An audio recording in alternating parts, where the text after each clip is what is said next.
Hey, fan family, and welcome to Fan Real Talk. We are back at the Built for the Storm studio.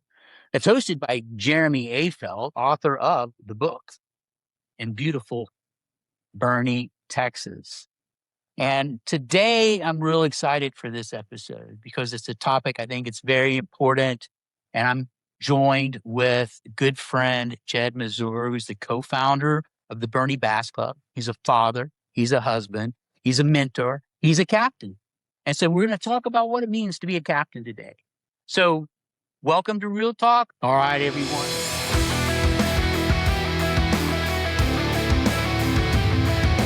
Faith Angler Network, Real Talk, where faith, fishing, and friendships come together. Here, we're getting it done. Yeah, we talked about this a while ago and finally made it happen, so that's cool. I know it's really a topic. I know that's you kind of were the brainchild of this. It's something that you did with the clubs when you were doing The captain's meeting. the captain's meeting, and I thought, man, this is important information because well, it's just more. It's more about more than just being a captain. But Yeah, first, 100%. tell us about yourself. So yeah, my name is Jed Mazour, and my wife and I do run the Boerne Bass Club youth bass fishing program, grades 6 through 12, boys and girls. Um, back in 2017, roughly, it was started with a handful of families, and we were lucky to be part of it. But yeah, so you can hold us responsible for it now. Fishing has I feel like it's been in my blood forever. Um, I just knew something was going to come up in my life at this point, and kind of putting pieces together. So that's why we're here, man. And the club started how many years ago? I think it was the end of 2017, end of 17, 18 seasons when we got started with you. Yeah, before the Yeah, crazy. yeah. And then now you guys are, man, you're just growing like crazy. How big is your It's program? wild. People ask me that, and it takes me back because if I remember right, in 2000 and it called 2018, we were meeting in a small classroom. We had Welton Pickering, the teacher sponsor responsible for this, and I think we had 10 or 12 kids at the time, and they threw it together. And Welton knew what he's doing. He's an awesome Christian man and a fantastic angler, and had some really good families involved. But it went from around a dozen kids to this season, I think we have 71 or 72. Yeah, I don't know what's in the water out here in Boerne, but And that's just half of Boerne. We get the other team too. that's So, what I'm saying. yeah. And it's a great program, and I love your heart for this. And Denise, I mean, let's Yes, be very real here, right? I Yeah. mean, it's a family led effort. But so we're going to talk about captains, and when you hear the word captain, Mhm. right, we think about leading a boat, but at Fan, it's about leading hearts, discipleship. What does being a captain mean to you? Being captain, it's a lot. And I think it's something that once you dip your toe in, you realize, okay, this is clearly bigger than me, and it's bigger than just taking, one or two kids on the boat. It has a lot to do with leadership and mentorship. And I think that, for me, when I look at it, it immediately makes me want to show these kids what a leader really looks like. Um, and so, there's a professionalism aspect to it that you need to portray all the time. Right. There's a mature aspect, be a mature adult with these kids. Don't just be, the uncle on the boat taking a couple of guys fishing. You know what I mean? Be a mature adult about it, and respectful on all aspects, because there are different kids in different scenarios, and you need to be prepared to have the yin and the yang on the boat. So there's a lot.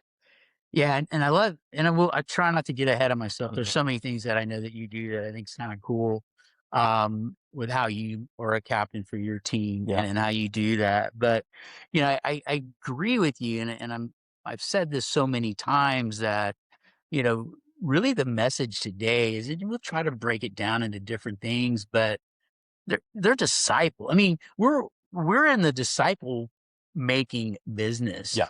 as a faith based fishing organization, and not often. Many times it's not just the dad or the uncle. It could be someone that's on a boat with someone that I mean, they're not family members At all. and we don't really know what's going on in that young student's life. And what they look at this captain, they may look at this captain as a father figure in many ways. That is what they see. And this is what we're trying to say is when we're out there, and I say I don't get to captain, but I hear stories that this is why this is so important to me is there are young, vulnerable student anglers out there that are listening to every word you're saying and not just fishing techniques, but how you act in good and bad situations. Yeah, kind of going back to what I was saying is you got to be prepared to be all those things on the boat with those kids, mature, respectful, all of those, because they are there and you have a very captive audience in the middle of nowhere, it's quiet. So they're looking at you for everything. Yeah. Not just, like you said, not just what lure to tie on by any means, way more than that. Yeah. There's a lot of, so tell me, patience. Mm-hmm. What is your thought about a captain and their ability to be patient? That, patience in fishing, right? Right. Exactly. Yeah. Patience hasn't always been a strong suit for me. Always learning more about patience. And I think that's with any man that's trying to get better and be a better person, patience probably has a lot to do with it. And being on a boat with kids, you have to exercise a lot of patience because, and I'll give you an example, is on my boat, there's different kids all the time. Right. And I might have one that is an upperclassman, has been doing this for a long time, and they might be fishing with, a boy or a girl, maybe, two different genders in the boat, maybe a sixth grader and a junior. And that takes a lot of patience, for me and for every angler on the boat, because there's so many dynamics. So patience is huge. You really got to slow things down. I don't mean just slow fishing because you always tell kids you got to slow things down fishing too, right? Right. But you got to slow everything down and have a lot of patience. But you should, something you should always work on. Well, do you have a memory of a story of a young angler that you've had on the boat that you felt yeah, you said that a second ago about maybe not being a dad or an uncle or something like that. And I do, and I'm gonna call his name out because I feel like I have to. I've got a volunteer captain. His name's Al Grumbles. You familiar with yeah, I Al? know Al. He doesn't have a son or a daughter on the team. He's devoted an incredible amount of time to these kids. It is in his heart. He said he'll do it as long as he physically can. The two kids that that he's been taking fishing for a handful of years now, they didn't really know anything about fishing. And through his guidance, and he has extreme patience. If you know Al, then the first thing he has is patience. Wow. He's slow. He's methodical. He slows the pace down for everything on the boat, every conversation, everything. He slows it down. He's made Wesley Tillman and Victor Saprito, two kids that are without a doubt heavy competition for everybody around them. Okay. They've learned a tremendous amount, and I think that those boys would be the first ones to want to talk about it. They have learned a ton of information from Al. And I don't think it's just fishing. It's clearly fishing, but I think it has a lot to do with patience too. Yeah, I love that, and I want to capture so many of these stories and that I can because I think it is the essence of what we're trying to do, Yeah. at least with Faith Angler Network. But it's not just about Faith Angler Network. I mean, this is there's high school bass, there's plenty. I mean, it doesn't just, this is a faith-based organization and maybe we should pray. I mean, this is things that we should be doing, I think, across the board constantly if we're going to truly say we are mentors, we're disciples, we're captains. Oh, that's kind of one word in all. Is there anything that surprised you that you make? And I can think of one thing this year. But I don't know. We got to talk about it eventually. But I mean, I guess it's something that you might have surprised you with as you've been a captain, because you're doing something uniquely different this year than you've done before, thanks to a really cool sponsor. And you can share that. Yeah, if you don't mind, I would like to. So we were definitely blessed with an amazing sponsor, Ron Hoover RV and Marine. They've stepped up, and obviously, they've donated us our team boat for the season. This thing was literally custom made for us. I mean, everything from the pinstriping, the wheels and tires. I mean, graphs, you name it, the stitching on the seats. But the reason is because they believe in what we're doing. And this boat, we have the ability to get 2 different kids on this boat every time to fish. And so, we're affecting 2 kids every tournament. That's, 2 families, and that times whatever, how many tournaments we do. It's a lot of people, Yeah. and we want to grow that too. But you are the captain. Correct. So how do you select who gets to get on that? So ideally, it's a lot. I mean, we came into the season with over 20 kids who don't have a boat or captain. That's a lot. Yeah. And you're talking about, say multiply that times 2. You have roughly 40 something kids in Boerne that don't have a boat or a captain that want to fish. We take on half of that, and from there, it's our job to try to make it work. And this was an example of us working together with Ron Hoover. Now, what we do is we say, come to the meetings. If you don't come to our meetings, you're not going to be in the drawing pot to fish, because we need a commitment from you too. It's not just hey, call me and we're going to get you on a boat. Right. Show up, commit, come to these meetings and learn a little bit. And if you do that, then your name goes in the hat. And if you fished on the boat once, you are not priority, and you're taking a back seat for the future tournaments. We're going to rotate this as much as we can. So your name goes in, and we draw 2 people, and that's how it works. And from there, the kids that we have left, we partner them up with our volunteers as best we can. And fortunately, the past 2 tournaments, I don't believe we've had maybe 1 kid that came and wasn't able to get on a boat. That's how that's how hard we're working on it. Well, there's a lot here I could dive into, and it's like, okay, remember, we're talking about what it means to be a captain. Yeah. But you actually had a young student that was signed up to be on our derby that didn't have a boat, like a midnight hour change, got on a boat, and didn't they finish? This was it Coletto or Belton? I think it was Belton. They finished second or third, right? They did, and I had actually have a story about that. I don't want to talk about it later, but but it's okay. There are some very unique situations that have happened already this season that they just are a God thing. You know what I mean? I mean, you're talking about ultra last minute opportunities that if somebody didn't answer the phone, if they weren't driving already here, and all these things didn't line up, nothing would have happened. But they did happen. And not only did they happen, they're competing on an extremely high level with people that they don't even know. This stuff's meant to be. I mean, it's our job to put this together, but it's a big thing. Yeah. Oh, absolutely. Yeah, that was a neat moment. And I knew that it was, and it's emotional. It is, man. It's my wife and I drive home, and we're just like, can you believe what just happened? Put it with these kids coming together, and then on top of that, like you said, again, competing at a high level. Yeah, and again, I say this all the time, because not everybody plays football, baseball.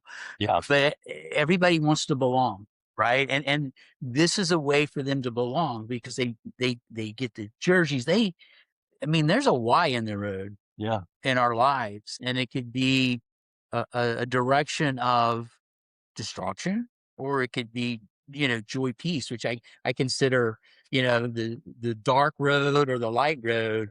And you give them, all of these clubs, all of y'all give them a chance to come in. You don't care, you want to be part of the program, come be part of the program, and now they belong. This is a very serious subject, because like you said, they're not all football players. We have Cash Gatlin, I love you. We got a heavy duty football players, pushing up over 400 something pounds on bench press.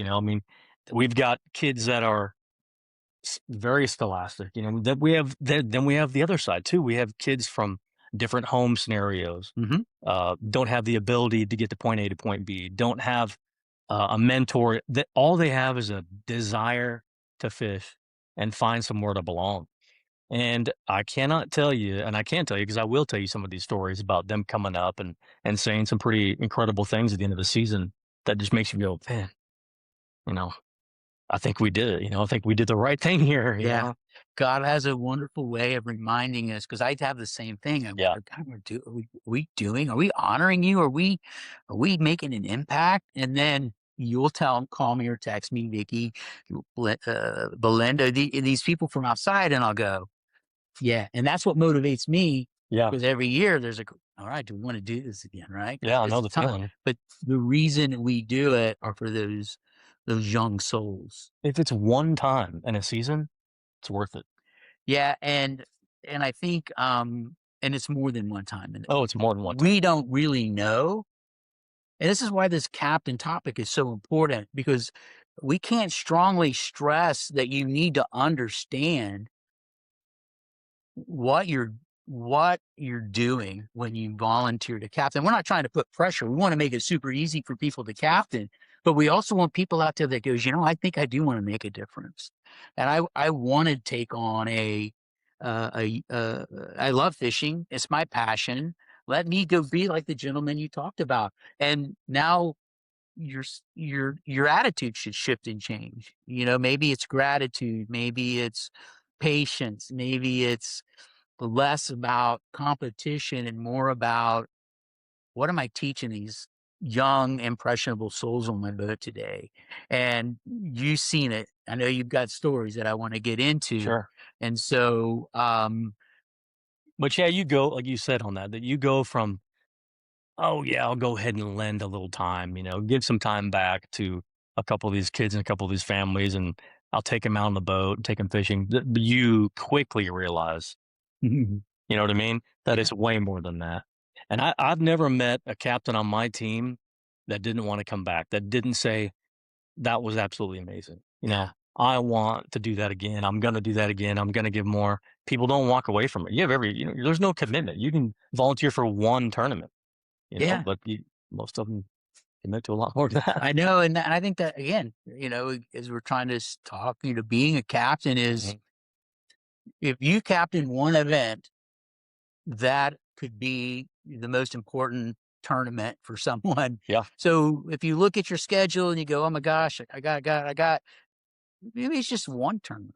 And it doesn't matter where you're at. I know we're here in beautiful Boerne, and there's two fantastic programs. I will venture to say, whether you're part of the fan family or you're part of any other organization, another city, there's a high school or a middle high school fishing program that needs you.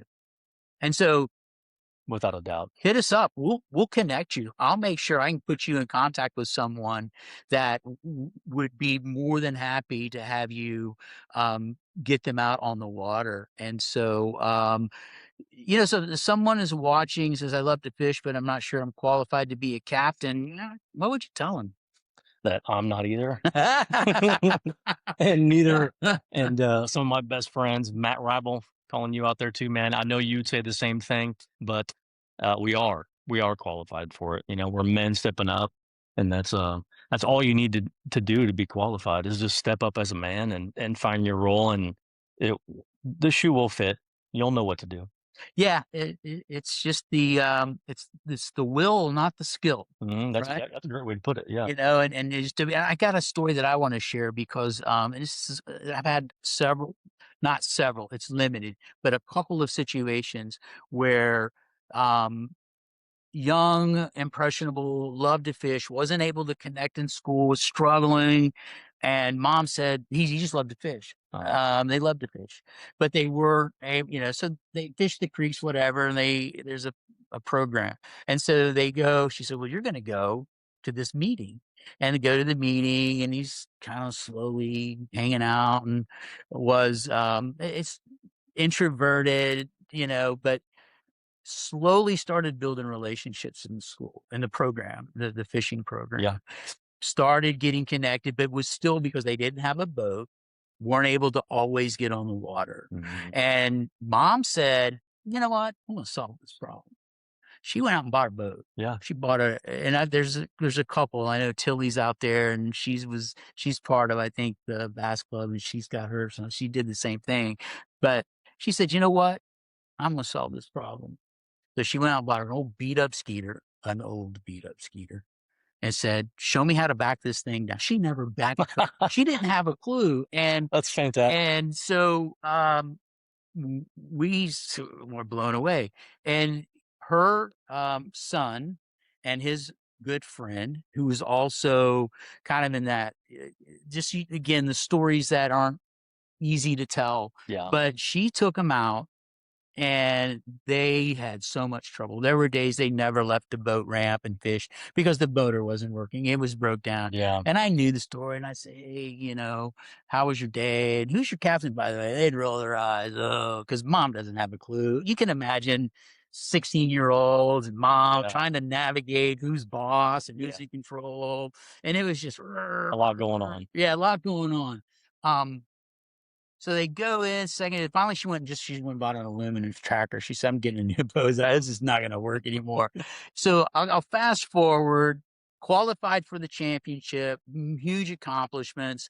The second year, in their senior year, they won the champion. And this is a going back a ways. I want to say maybe 2014 or so. Oh, wow. Okay. And so this is going right back. And so that memory, she goes, "There's no money I'll put on that experience," because she had hours logged with her son and his best friend fishing, something she never thought she would ever do. Yeah. And we did this is way before Real Talk, but it's a Captain Mom's episode on the channel, but that's happening again because it's happening with Tilly Rand, who's she was out fishing at the Nether with her son, the same thing. So moms, go for it. There's nothing stopping. That doesn't surprise me. Yeah. Everybody knows moms are an unstoppable force and they'll do just about anything. So, I mean, that doesn't surprise me at all. Good job, moms. Yeah, it's just a neat story that. So again, just go do it. Just don't be afraid. You can call anybody. Call us. We'll put you we'll connect you with Joe. Anybody. Yeah, drop any message. It doesn't matter where you are. There's like you said, there's a club somewhere around you that needs help. I can promise you. So and speaking of encouragement, can you share a story of someone who stepped up as a captain even though they felt unqualified? Yeah, I just said it a minute ago. I wanted to talk about it, but Matt Ribel, it's him and his son's first season on the team. If I remember right, they did have another captain. Regardless, Matt doesn't really have a lot of fishing experience.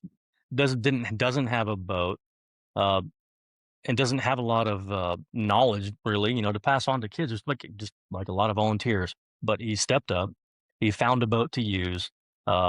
He took it out the first tournament he could. He's been committed to it, taking out, his son's partner, which is not somebody they're overly familiar with. Right. So he's stepping up on all of these things and making every commitment and going to the meetings. And his son, I've seen, he's blooming from this. You know what I mean? Socially, that happens a lot. Sometimes it takes an entire season. Sometimes it's just a couple of tournaments or a couple of meetings. But these kids, they crave it. So he's reaping the rewards from this with his son just becoming, more social, more open and happy and stuff like that. And so Matt, good job to you, man. You stepped up and those kids, as they start finding themselves and becoming confident, are the leaders of our future. Yeah. And we have to nurture that. And I think again, I've seen this before. And so I love hearing those stories because it just validates that we can make a difference. There's so many of them, I mean, again, I've got Tom Patterson and Al Grumbles and all these guys that don't have kids in the program. Tom's got 2 girls, he's twins, and he's taken them fishing to every tournament for a handful. I don't know, what is it, maybe 3 seasons now? And they're learning and having fun and smiling and talking. And they got on the stage the last tournament. Big deal, And, it's a commitment it's a real commitment that he committed to. He's making a clear difference, and we can all see it. It's just, I'm very thankful for him. I love that. And again, it's why we wake up to do this. And so, so what the partnership between fan and clubs like yours, what makes them so important and what does that impact look like? Okay. So I love that because we have now, because it's grade 6 through 12, we have 7 years with some of these kids, in our programs together. That's a lot of time that they're seeing the same, your face and everybody in Fan and me and Denise and whoever's helping. 7 years of being with these kids, watching them not only grow and be more competitive and more social, but we have a time to seize with them, to show them our best, and in return, they will learn to give their best. And I just think that that's invaluable. I mean, there's so much value to that if you use that time right and do your best. I mean, it has so much to do with us. You know what I mean? Yeah. Because it's like parenting. You get what you put in. If you're a good parent, more often than not, your kids are going to be good kids and do good things. But it takes you showing them the way. And that's what we're trying to do Well, for 7 years. I mean, that's biblical. I mean, teach them in the way they will go and they will leave and they'll replicate that. I mean, Yeah, that's hard. it's Hard. It's look, kids aren't easy. yeah, yeah. uh, this may be the same. No, I'm going to ask this question. Looking back 5 to 10 years down the road, what kind of legacy do you hope captain and leaders leave in these students' lives? I love that. I think the best way to put that, 5 to 10 years. I think you could even go farther and say 20 years from now, if you're an angler looking back, what do you think that the club or we did for them? I think we need to be a stone in their foundation of whatever they build. Okay, so I had a young man come to me. It's been a couple of years now. At the end of the season, came up and made it a point to say how much the club meant to him, and I didn't know on this level. I didn't see it coming. I was kind of blindsided. And he said that it's one of the most important things he's going to take out of his entire high school career, um, was the club and what it meant to him and how we treated him. And so what we're doing is we're going to be a block in the foundation of whatever they build. Now, whatever they build might be, it might be being a good husband. We're going to be a block in the foundation of that. It might be a stone in the foundation of his career, or in maybe just as an adult mentor for something else. But it's going to be we should be a core piece of of the slow building of whatever they build. That's what I think. Yeah. So when you say that this is your discipleship, Mhm. is that what you're referring to? Yeah, Because I mean, we've talked about this and you yeah, shared it, but I think it was a change. You realized at some point. yeah, I did. So it's weird, man. So like, the fishing has always been a big thing. I'm trying to, I love being around the kids and fishing and everybody else, but um, I didn't really realize some crazy. But I'm going down a journey in my own faith too, right? And so as I'm doing this, I get just slapped in the face with Matthew 4:19, like we're all familiar with. Yeah. But that's my birthday is 4:19, and I'm thinking I don't believe in coincidences. You know what I mean? So there's my birthday, and there's this position I'm in with my family, with all these kids that we're involved with the program that's taking off. We have followers coming to us, looking at us to carry this thing on for the next year. And then it just hit me like this right now in my life. This is my discipleship. God's provided us with a successful program, amazing kids, inspiring me with how to really be a leader. And frankly, it's just inspiring me to be a better man all the way around. And there's a lot that goes into that. I mean, it's changed. It's quite literally changed my life. It's transformative Yeah. and it's God doesn't do, like you say, there's not coincidences. No. And he you're in a space that he wants to use you. Yeah. And a lot of our leaders and the captains again, and we don't take that lightly. And I know you don't. That's why you're here today and we're talking about it because it is so important. Our job it is the Great Commission. And if you follow this channel, our theme is go and make disciples and trust God in that regarding. So we all have an opportunity to do that. We're called to do it. It's not easy. And sometimes we just got to do what you said about being a captain. Just go do it Yeah. and trust God will make it happen. And I love that you're doing that. I love that you're transforming you and your family. You're transforming the young anglers out there. And what are some things that you do at the events or before a tournament or after a tournament that kind of solidify that faith component? That's a good question too, Jeff, because sometimes you just don't know what to do until you're in the moment. Right. You know what I mean? But this season, we're making a much more of an effort to collect everybody together before the tournament and then after the tournament, to have a team that is a team, a family, get people together to force them to recognize and socialize with each other. And, we're having prayers openly and extremely comfortably for the first time ever. And it makes me think, why did we wait so long? Why did we? But it doesn't matter. You know what I mean? It's the point of doing it right now, being comfortable with it. Kids, they're engaging. The parents are appreciative. This is just what we're supposed to do. And it's comforting to know that we're finding that and moving on with it. I love that. And I noticed, and that's when I think it was our wild card on LBJ last year when we were at the Marble Falls Church Cars parking lot.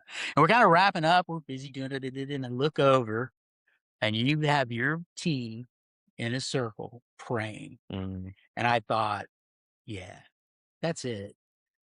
Why are we all doing that? And I know everybody does it differently. So I don't want to say, hey, you're more Christian than you, or that's Right. not the point. Not at all. I know clubs, hearts. I meet with all of you. I'm encouraging you to continue to do what you do because these kids need it and they deserve it. And it's the difference of life, darkness and light. And it's up to us to help them. It's up to us to be the salt. In the microphone. So get excited. Sometimes, it's not comfortable. It wasn't comfortable for me to grab a group of kids and have a group prayer, by any means, but I knew I needed to do it. I wanted to set an example, for expectations for the kids going forward and for our families, but also, like you said, it's not like we're trying to be a better Christian man at this. It's just picking up the ball and passing it. And then every other club can do the same. That's kind of the way I wanted people to look at our team is we do a lot of things, independent tournaments, and I'm always trying to grow with different aspects of the trailer and the social media. I hope everybody uses that. You know what I mean? Yeah. Go get one too, because it works, do more social media recruiting because your team will get bigger.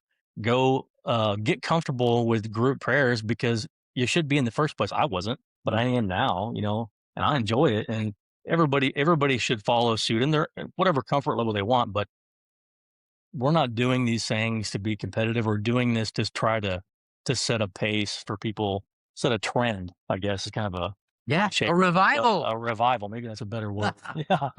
But I hope everybody picks up some of these things and goes and runs with them too. I appreciate it. I'm glad we're able to get this one done because it means a lot to me, and I appreciate you, brother. Yeah, no problem at all, man. Thanks for coming. I wanted to look through here and see if there's anything else I wanted to mention, but let's see here. I think we've covered most of it. I can't stress enough this captain thing because, like I said, we've got a handful of people that have really committed to it. But if you have access to a boat and you just want to dip your toes in for one tournament, or go to Ron Hoover and buy a boat. Or go to Ron Hoover and buy a boat. They've got really good deals. I know somebody you can talk to. But give it a shot. Reach out to Jeff or me or anybody at Basketball Champions or any team, and we could pair you up with somebody. Yeah, again, thank you all for being part of this episode. Appreciate it. We love you. And again, very, very important. If you like what we're doing, subscribe, leave a comment. What do you want us to talk about? If you got questions about being a captain, leave it in the comments. I'm pointing down because I know it's going to be here somewhere. But we appreciate you. See you on the water. Thanks. Thanks for watching this episode of Real Talk, where faith, fishing, and friendships come together. This episode was brought to you by Costa Sunglasses.